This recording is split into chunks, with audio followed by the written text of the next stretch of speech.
Bonjour à tous et bienvenue pour un 7e épisode du Chaka Concept Podcast déjà. Alors, après avoir fait quelques podcasts réservés à la nutrition, on va passer un peu du côté de l'entraînement et plus particulièrement de la musculation. Donc, ce qu'on va faire, vous l'avez vu dans le titre, on va faire un peu une évolution de l'entraînement depuis votre premier jour à la salle jusqu'à au jour où vous serez satisfait de votre physique, donc je sais pas, 5 et 10 ans après. Alors on va commencer par tout simplement parler de l'entraînement du débutant, de ses objectifs, de à quoi il doit faire attention, quand commencer, quelle technique d'entraînement, etc. Ensuite on passera à l'intermédiaire et ensuite on passera à l'avancée. Donc je pense que c'est un podcast qui pourrait en intéresser plus d'un. Donc si vous commencez la musculation, ça peut vous intéresser, ça peut être assez essentiel pour vous. Parce qu'aujourd'hui, avec tout ce qui se dit, c'est pas vraiment, vous pouvez vraiment entendre de tout et n'importe quoi. Ensuite, que tu sois débutant, intermédiaire ou avancé, tu pourras certainement trouver quelque chose d'intéressant dans ce podcast. Donc je t'invite fortement à l'écouter. Alors, premièrement, cette évolution, j'y suis arrivé en me basant sur diverses sources et c'est un peu ce qui ressort le plus de la littérature scientifique, de différents ouvrages que j'ai pu lire, de l'avis de différents coachs. Et ensuite, je me suis forgé, grâce à toute cette masse d'informations de plus en plus gigantesque, je me suis formé mon propre avis sur différents entraînements, sur l'entraînement à différents stades de l'avancée du pratiquant de musculation. Alors, commençons premièrement par le débutant. Donc, si tu es débutant, tu arrives la première fois à la salle, tu ne sais pas quoi faire, qu'est-ce que devra contenir ton entraînement, à quoi devras-tu faire attention? Alors, premièrement, pour le débutant, je conseille de faire du full body, donc d'entraîner tous les muscles du corps à chaque séance. Donc, tu feras entre 2 ou 3 séances par semaine. Ça sert, je pense que ça ne sert à rien de s'entraîner tous les jours quand tu es débutant. Ça sera plus facile de te dégoûter que d'avoir de bons résultats. Donc tous les muscles dans la même séance avec des exercices qui vont être polyarticulaires ou composés. Donc des exercices qui vont recruter beaucoup de groupes musculaires. Donc prenons des exemples, des tractions, du rowing pour le dos, du soulevé de terre, des squats, des fentes, du développé couché, développé incliné, du développé militaire pour les épaules. Qu'est-ce que je peux dire d'autre? Ouais, classiquement, c'est à peu près tout. Donc, sélectionne des exercices, tout sauf de l'isolation, concrètement, parce que isoler un muscle, ça ne sera pas rentable pour toi. Ton muscle ne comprend pas encore ce qui va lui arriver en fait. Donc si tu fais de l'isolation pour les quadriceps, il va un peu se dire ouais bon, t'es bien sympa, mais qu'est-ce que tu m'envoies là? Donc attention à ça. Je te conseille de faire 3 à 4 séries par exercice, avec toujours 1 minute à 1 minute et demie de pause entre les séries. Et environ 15 répétitions, c'est pas mal, enfin 12 et 18 répétitions on va dire, pour donner une fourchette. Et le but ne sera surtout pas d'atteindre l'échec musculaire, donc d'être complètement cramé. Il faudra habituer ton muscle au mouvement, à ce stimuli, et donc il n'aura aucun intérêt à pousser ton entraînement jusqu'à ne plus pouvoir lever les bras. Évidemment, je ne dis pas d'être mou et de ne rien ressentir. Il faut aller relativement loin, mais pas trop loin. Donc reste à, si tu peux faire, je sais pas, 20 reps avec une charge, ne va pas jusqu'à ces 20 reps où la 20e, il te faut 25 secondes pour la monter. Donc ça c'est un point important. Un autre point important est que tu devras apprendre à faire les mouvements de musculation tout simplement. Donc pour cela, Tu as des coachs, tu as des tutos sur YouTube, tu as des livres de musculation, tu as beaucoup d'informations qui t'apprendront, enfin je te laisse sélectionner les meilleurs. Donc toutes ces informations t'apprendront à faire correctement les mouvements de musculation parce que c'est vraiment la base pour construire du muscle et surtout ne pas se blesser. Donc apprends à faire un développé couché, apprends à faire un rowing, à faire un squat. Il y a vraiment, on ne se rend pas compte, mais c'est relativement technique comme exercice. La position des poignets, des bras, des coudes, tu peux faire varier beaucoup de choses. Donc vraiment prends le temps de bien comprendre le mouvement et ensuite applique une exécution parfaite. Essaye de garder une bonne structure du mouvement pendant tes répétitions, c'est vraiment très important. Ensuite, commence avec des charges que tu peux te soulever. Donc, essaye de conserver une bonne amplitude de mouvement. Le but n'est pas de faire du partiel ou de vouloir mettre de plus en plus et puis d'augmenter les poids et de faire des demi-reps. Je te rappelle qu'au développé couché, on va dire chez la plupart des gens, la barre commence relativement au-dessus de la poitrine, donc à quelques centimètres de la poitrine, et se finit les bras presque tendus. Donc du moment où tu t'arrêtes à 15 cm de ta poitrine, c'est qu'il y a un problème, c'est qu'il faut mettre moins lourd et faire de belles répétitions. Un autre point, ça en fait beaucoup, mais un autre point important, ce sera de bien ressentir ton muscle. Donc si tu veux travailler les pectoraux, essaye de ressentir les pectoraux. Si tu veux te développer couché, essaye de sentir tes pectoraux travailler. Parce que beaucoup de personnes se disent, bon, qu'est-ce que je vais faire, développer couché, puis ils soulèvent simplement la barre sans se préoccuper de quel muscle travaille, quel muscle fait quoi. Pour mieux ressentir et comprendre cela, je t'invite à ouvrir un livre d'anatomie ou d'aller sur internet, regarder un peu les attaches musculaires, d'où part un muscle, il se finit où, et puis tu verras clairement que les pectoraux, ils s'attachent sur l'humérus, et ensuite il y a une partie sternale, une partie claviculaire, et tu verras très bien que la capacité, tu verras la capacité de mouvement grâce aux pectoraux. Donc quand tu seras sur ta barre de développé couché, tu comprendras la tâche, tu comprendras la terminaison, le sens des fibres, et tu te diras, ah ouais, il se contracte comme ça pour faire monter ma barre, en gros. Et tu comprendras aussi qu'il y a d'autres muscles impliqués dans ces exercices polyarticulaires. Et c'est, à mon avis, très important de se former en plus sur le terrain, et puis c'est bien qu'un coach t'explique les choses, mais ce qui est aussi intéressant, c'est de te former toi, théoriquement, on va dire. La théorie, ça, chez beaucoup de personnes, ça peut paraître chiant, etc., mais je peux t'assurer que si tu vois comment le muscle travaille, le sens des fibres, etc., tu auras beaucoup plus de facilité à visualiser la contraction, à ressentir la contraction. Donc ça, c'est vraiment des points très importants. Ensuite, alors concrètement, débutant, combien de temps est-ce que tu seras débutant? Alors ça dépend. Donc moi je dirais que c'est au minimum pendant 6 mois, entre 6 et une année, entre je sais pas, 6 mois et une année et demie, ça tout dépend. Je serai obligé de te donner dans ce podcast des fourchettes parce que ça va changer chez chacun. Ça sera différent, donc je peux pas te donner des choses précises parce que j'en sais rien. Ensuite, que va-t-il se passer? Donc, tu vas à la salle, que va-t-il se passer pendant les premiers mois?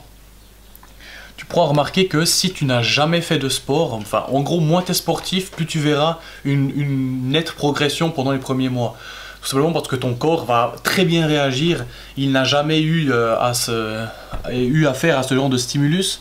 Donc, pendant les premiers mois, il va se dire « Ah ouais, ça c'est nouveau, il faut que je réagisse, il faut que je m'adapte ». Donc ça va le stresser et il va vraiment se modifier pour répondre au stimulus que tu vas lui donner. Donc en soulevant ta barre, tes pectoraux vont se dire « Ah mais qu'est-ce qui m'arrive, qu'est-ce qui me fait là ?» Donc il faut que je me renforce. Et durant les premiers mois, tu vas prendre de la force, mais tu vas pas encore, entre guillemets, construire du muscle. Enfin, je vais simplifier les choses, hein. Donc premièrement, ton système nerveux, donc on va dire connexion cerveau-muscle, va s'améliorer. Tu seras plus efficace à contracter ton muscle. Nerveusement, tu seras plus fort, donc tu vas gagner en force. Donc ça, c'est pas encore tout à fait du muscle. Donc ça, c'est la première étape. La deuxième étape est que, en faisant les mouvements, par exemple, si tu contractes ton biceps, tu peux voir que ton triceps suit le mouvement. Donc le biceps tire d'un côté, le triceps se détend de l'autre. Et bien pendant les premiers mois, le triceps en fait se contracte aussi pendant que tu contractes le biceps pour protéger le coude. Parce que si le triceps ne faisait pas de mouvement quand tu contractes ton biceps, eh ben, l'articulation serait déséquilibrée et tu te blesserais concrètement. Donc ce qui va se passer, c'est que le muscle antagoniste, donc dans notre cas le triceps, va diminuer un peu sa force de retenue, on va dire.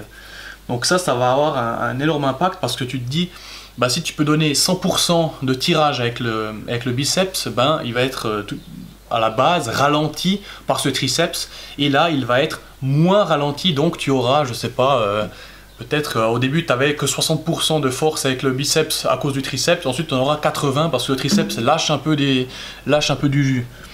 Donc ça sera les deux principaux mécanismes avant, enfin entre guillemets, avant la prise de muscle en lui-même, donc la croissance, l'hypertrophie de la fibre musculaire. Ensuite, ce qui peut être intéressant quand tu es débutant, c'est de t'analyser, donc comment est fait ton corps, et d'analyser la longueur de tes os. Ton squelette, enfin, il est comme il est, on est chacun différent, et c'est la base du mouvement. C'est les muscles tirent sur les os, c'est ce qui crée le mouvement. Donc, si tu t'analyses, tu verras tout de suite que si, par exemple, tu as des très longs fémurs, tu seras plus fait pour certains mouvements plutôt que d'autres. Donc avec de très longs fémurs, on sait que tu ne seras pas avantagé à faire du squat. Parce que le buste va se pencher plus en avant, tu auras plus de tension et tu auras plus de peine à prendre des quadriceps également. A l'inverse, si tu as de longs fémurs, tu seras plus fait pour le soulevé de terre, contrairement au squat. Donc ça c'est... Comment dire, ça c'est un peu écrit dans tes gènes, c'est génétique, donc tes os sont comme ça, tu auras des facilités dans telle chose, telle chose, telle chose. Après, des facilités, ça ne veut pas dire que tu seras forcément exceptionnel ou complètement mauvais, donc attention à ça. Mais tu peux t'intéresser gentiment à ta structure osseuse qui te permet de mieux comprendre, qui va te permettre de mieux comprendre tes forces et tes faiblesses qui sont, entre guillemets, prédestinées dès ta naissance. Donc voilà pour la première partie pour le débutant. Donc là on a dit entre je sais pas 6 mois, une année et demie, tu feras ce type d'entraînement. Ensuite à un moment tu te rendras compte que tu stagnes, que tu as besoin d'autre chose, que c'est le moment de changer, que ton corps a besoin d'un autre stimulus pour continuer à bien progresser. Là il sera le moment de changer. On va dire que tu seras devenu intermédiaire ou un peu plus expérimenté, enfin t'appelles ça comme tu veux. Donc tu vas passer de full body à half body. Donc half body, moitié du corps. Donc tu vas diviser les muscles de ton corps par deux. Donc tu peux faire, je sais pas, jambes, épaules, abdos, pec, dos, bras, par exemple. Enfin après, c'est à toi de voir ta répartition, ce qui te correspond le mieux, à toi de voir. Donc là, tu pourras passer entre, je sais pas, tu pourras t'entraîner 4 fois par semaine, où tu alterneras un jour la première moitié, la deuxième moitié. L'idéal après, c'est peut-être de prendre un jour de repos, ou bien d'avoir un jour de repos par là autour, pour ne pas trop surcharger. Là, l'intérêt de ce half body, ce sera tout simplement d'augmenter le volume sur chaque muscle. Donc chaque muscle aura besoin de plus qu'un exercice pour progresser à ce moment-là. Et là, ce sera clairement tes muscles qui vont prendre du volume. Les adaptations nerveuses et la désactivation de l'antagoniste, ça sera un peu du passé. Ils seront bien rodés, ton système nerveux sera renforcé. Et là, concrètement, ce sera le muscle qui va se développer. Donc l'objectif de ce full body, je reprends, c'est d'augmenter le volume sur chaque muscle concrètement. Donc tu pourras aussi introduire, pour cette augmentation du volume, introduire des exercices d'isolation. Donc si tu fais, tu peux faire des squats, donc exercice polyarticulaire, et ensuite après, exercice d'isolation, tu peux faire des leg extensions qui va isoler le quadriceps. Évidemment, il faudra encore et toujours garder une exécution parfaite, ça ne va jamais changer. Du jour 1 à ta mort, on va être extrême, du jour 1 à ta mort, tu devras garder une exécution parfaite. C'est clair que des fois tu vas tricher, mais dans l'esprit, garde, dis-toi que ton exécution doit être parfaite, que tu ne dois pas faire n'importe quoi, que tes répétitions doivent avoir une bonne amplitude. Tu ne dois pas faire des quarts de squat comme on voit certains mettre ultra lourd sur la barre à squat et faire des quarts de squat où ils descendent de 10 cm, ils remontent, ils descendent, ils remontent. Ensuite ils hurlent, ils reposent la barre et au final ils n'ont rien fait du tout. Donc n'oublie pas ça. Tu peux également, il sera intéressant aussi de travailler tes muscles sous plusieurs angles. Par exemple, si tu fais les biceps, il sera intéressant de changer la position du coude. Donc une fois le coude vers l'arrière, donc par exemple tu pourras faire du drag curl, c'est un exercice qui est pas mal pour l'arrière, ou sur banc incliné où tu as le coude qui part en arrière pour travailler un angle du biceps, on va dire ça comme ça. Et ton deuxième mouvement pourra être des curls en prise marteau avec la main dans une autre position, ou des biceps au banc Larry Scott avec les coudes totalement en avant. Donc n'oublie jamais ça, ne fais pas deux exercices dans le même sens, dans le même angle en gros. Donc si tu fais des tractions et ensuite des tirages à la poulie haute dans la même prise que les tractions, ça ne sera pas idéal. L'idéal sera de faire des tractions et ensuite tu pourras faire du rowing ou du tirage horizontal, peu importe, mais essaye de changer d'angle. C'est ça qui est très important. Un muscle ne travaille pas que sur un angle, il travaille entre guillemets, on va dire ça en 3D, il travaille sous une infinité d'angles. Donc si tu es toujours sur le même, il va un peu se lasser, quoi. Au moment où tu es intermédiaire, tu verras, tu verras qu'il y aura l'apparition de points faibles en fait. Tu verras que chez toi, certains muscles se développeront plus que d'autres. C'est tout à fait normal. On a tous des points forts et des points faibles. Comme je te l'ai dit, par rapport au système squelettique. Donc si tu as des longs fémurs, tu auras de la peine à avoir des gros quadriceps parce que tes quadriceps seront très longs et donc il y aura de la peine à couvrir une si longue distance avec une grosse masse en fait. C'est assez logique quand on y pense. Et à l'inverse, si tu as on prend toujours ces fémurs, si tu as des petits fémurs, tu auras une facilité à avoir des énormes cuisses parce que tu auras moins de longueur à couvrir tout simplement. Donc à ce moment-là, au bout de, je sais pas, on va dire 1 an et demi à 2 ans et demi d'entraînement, tu verras que des muscles se développeront mieux que d'autres. Après, ça peut être pour différentes raisons évidemment. Comme je l'ai dit, ça peut être par rapport aux longueurs osseuses, ça peut être par rapport à tes longueurs musculaires. Un muscle est plus ou moins long. Ça veut dire quoi? Ça veut dire que ton biceps, c'est le meilleur exemple, va être plus ou moins long. Donc il s'attache, on va simplifier, sur l'épaule, de l'épaule au coude, mais c'est pas dit que le muscle fasse cette taille.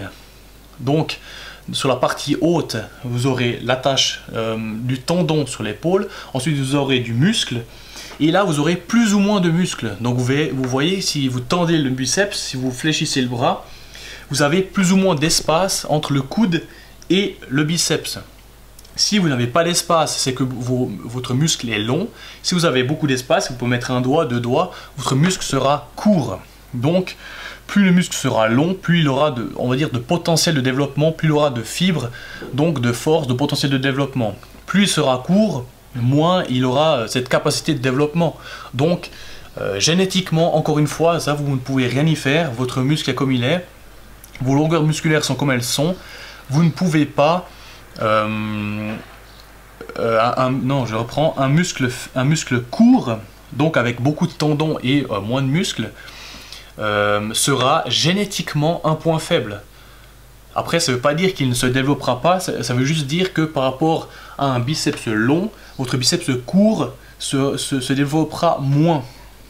Donc, j'en viens à cette analyse des longueurs musculaires, c'est que après on va dire, ce que j'avais dit, 2 ans environ, après ces 2 ans, tu pourras, il faut être assez sec aussi, hein, attention, si tu es, je sais pas, à 25% de masse grasse, tu vas rien voir du tout, mais si tu es relativement sec, que tu vois bien tes abdos, tu vas pouvoir t'analyser et définir quel muscle est long, quel muscle est court. Tu verras que, je sais pas, tes quadriceps sont courts, tes ischio-jambiers sont longs, tes mollets sont courts ou longs, bref, tu peux analyser tous tes muscles pour définir en guillemets ton potentiel et ensuite, on va dire, une stratégie pour développer équitablement tous ces muscles. Donc, je sais pas, après il y a des associations que tu peux faire si tu as, comment dire, si tu as des dorsaux qui sont longs, souvent les biceps seront courts. Enfin, il y a des choses qui sont comme ça, des relations qui sont comme ça. Si tes pectoraux se développent pas, c'est souvent qu'ils sont courts et que tes épaules et tes triceps sont forts. Ça veut dire que, si tu prends l'exemple du développé couché, ben c'est que sur le développé couché, les pecs, les épaules et les triceps travaillent sur ce mouvement.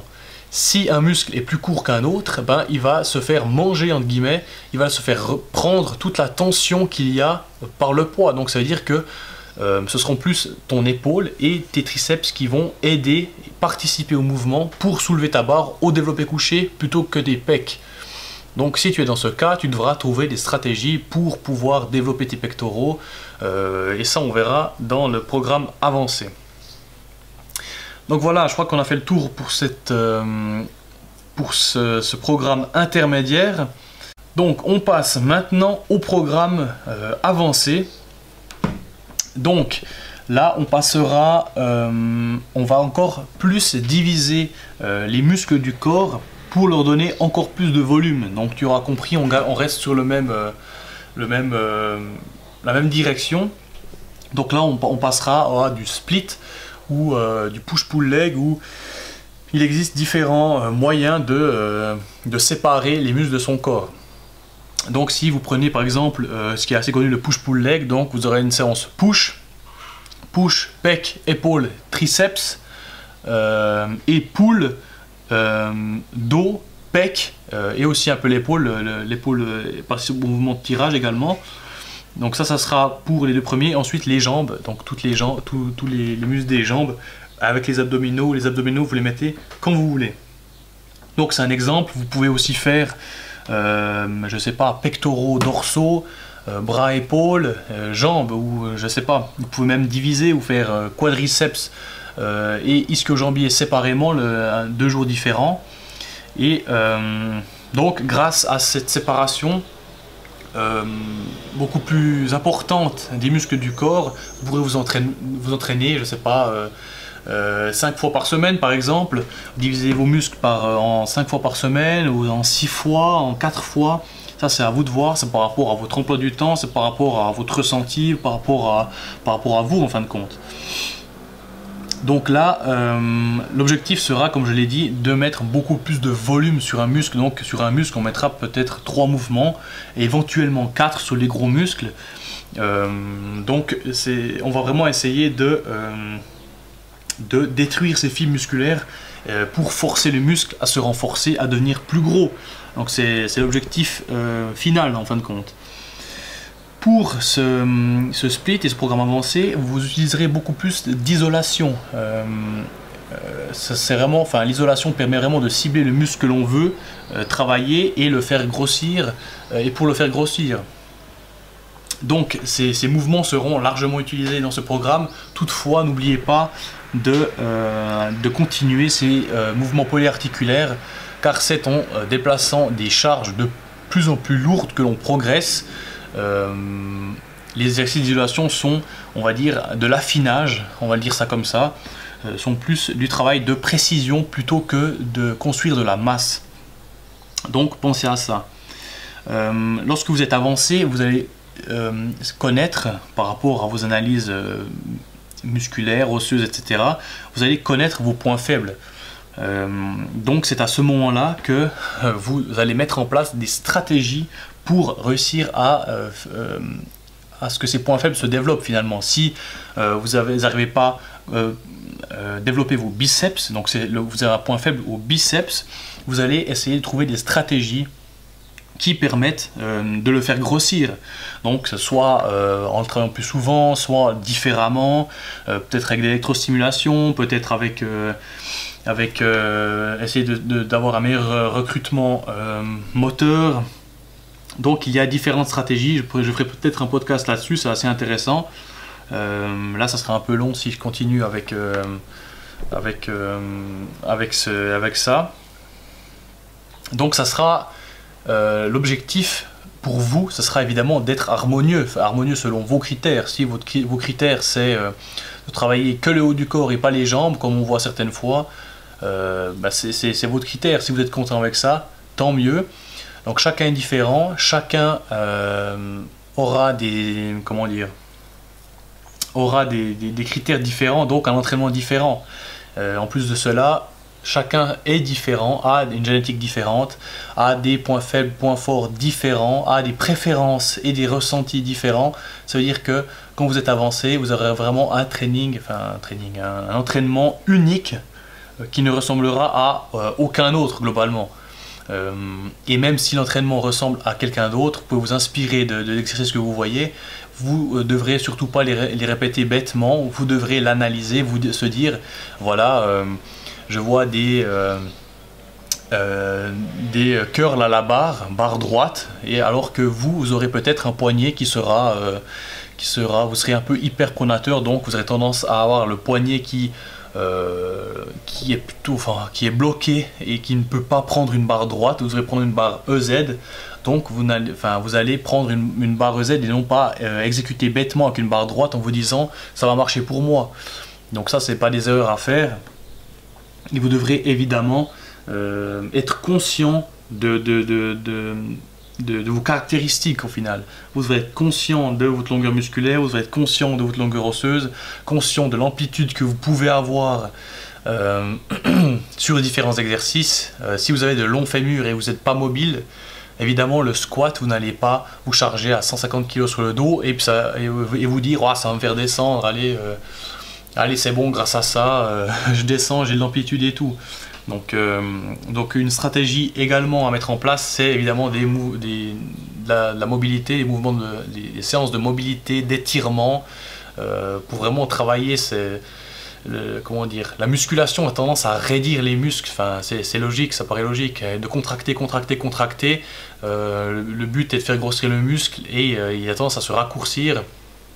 Donc je vous conseille fortement de faire des séances de mobilité, d'étirement, d'automassage pour éviter toute adhérence musculaire, tout nœud musculaire, pour garder une santé musculaire saine et non pas être complètement courbaturé à chaque fois, avoir les tendons qui sont usés. Attention à ça.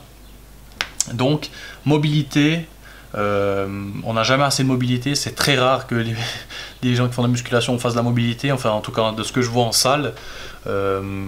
Mobilité, des automassages, donc avec un rouleau de massage ou avec une balle de massage, masser les parties que vous avez travaillées avant la séance pour un peu justement enlever ces points douloureux, avec certaines adhérences pour que les fibres coulissent bien et que vous soyez performant au final. Mais également dans vos séances de mobilité, d'étirement, pour vraiment jouer, avoir une action intéressante sur les fascias, donc cette enveloppe musculaire qui participe à une bonne mobilité évidemment. Donc globalement ces automassages miment et ont à peu près le même rôle que d'aller chez un masseur concrètement. Donc si vous voulez aller chez un masseur, je ne sais pas, une fois toutes les 2 semaines, une fois par mois, très bien, c'est très bien. Je vous encourage à faire ça. Après, pour 60 francs, 40 francs, 30 francs, vous avez un rouleau de massage et une balle de massage, et vous pouvez vous masser toutes les parties du corps, vous pouvez l'emporter avec vous, peu importe où vous allez. Donc ça peut être aussi très intéressant. Après, vous verrez, vous allez vous connaître de mieux en mieux. Donc vous saurez que si vous ne faites pas votre rouleau de massage, lorsque vous ferez vos squats, vous sentirez une différence. Donc ça c'est vraiment le programme de l'avancée. Par rapport à cette mobilité, évidemment, si vous pouvez la commencer dès lorsque vous êtes débutant, ce sera vraiment très intéressant. Il ne faut pas attendre d'être avancé pour commencer à mettre ces séances de mobilité, d'étirement, etc. Le but est de toujours avoir une amplitude de mouvement harmonieuse et utile. Du moment où vous ne pouvez plus, je sais pas, vous gratter le dos tellement vous êtes raide, c'est qu'il y a un gros problème. Donc ça c'est vraiment pas normal, et c'est pas parce que vous avez trop de muscles, ça c'est une légende. Donc à moins que vous soyez bodybuilder et puis vous faites 120 kg sec, je crois que ça ne devrait pas vous arriver. Donc voilà pour ce programme avancé. Évidemment, je le rappelle, enfin je sais pas si je l'ai dit d'ailleurs, l'objectif de la musculation est d'agir sur, on va dire, l'esthétisme. Donc de prendre du muscle en volume. Donc la force va être évidemment corrélée avec le volume du muscle, mais toutefois le poids sera un outil pour construire du muscle et non pas pour faire des performances en soulevé. Ça s'appelle du powerlifting, mais le but ne sera pas de faire je sais pas, d'avoir un soulevé de terre à 500 kg en une répétition. C'est pas ce genre d'effort qui va vous faire construire du muscle. Donc là, globalement, entre, on va dire, entre 5 et 20 reps, vous pouvez être entre 5 et 20 reps pour vos entraînements, pour construire du muscle. Évidemment, plus le temps va passer, donc déjà au bout de 3-4 ans de musculation, vous verrez que vous prendrez de moins en moins de muscles, vous progresserez de moins en moins. C'est tout à fait normal, dans le sens le corps ne va pas progresser à l'infini. Donc les gains musculaires vont se faire de plus en plus rares suivant l'avancée de votre carrière d'athlète en musculation, on va dire ça comme ça. Et je vous rappelle que dès l'âge de 24-25 ans ou 28 ans, je ne sais plus, vos hormones sexuelles, votre testostérone, votre hormone de croissance va diminuer. Donc évidemment vos gains musculaires ne seront, enfin vous ne pourrez plus prendre autant de muscles qu'avant. Donc ça c'est quelque chose à savoir. C'est quelque chose à savoir et à être conscient. Voilà. Donc je crois qu'on est pas mal pour ce podcast. Qu'est-ce que je pourrais rajouter? Oui, je voulais rajouter quelque chose par rapport à la santé de vos articulations. Soyez prévenants pour votre santé articulaire. C'est vraiment les sports de force, la musculation, ce sont des sports qui impactent beaucoup les articulations, le cartilage, des articulations en général. Donc soyez vraiment préventif avec ça, ne laissez pas des douleurs traîner, vraiment prenez les choses en main, échauffez-vous bien surtout. Il existe des compléments pour donner à manger entre guillemets à ces articulations, donc du collagène, des glucosamine, chondroïtine, du peptan. Vous avez plein d'éléments intéressants pour prévenir ces blessures articulaires. Selon des statistiques que j'avais vues, il y a quelque chose comme je crois que tous les pratiquants de musculation dans ces études ont au moins dit une fois qu'ils s'étaient blessés au moins une fois à l'épaule. Donc c'est pour vous dire, en plus l'épaule c'est vraiment très fragile, donc attention à ça. C'est pour vous dire l'impact qu'a la musculation sur les articulations. Ensuite, par rapport à cette épaule, n'oubliez pas de bien la renforcer et puis de faire des mouvements adaptés, hein. Ça c'est évidemment. Donc voilà pour ce 7e podcast.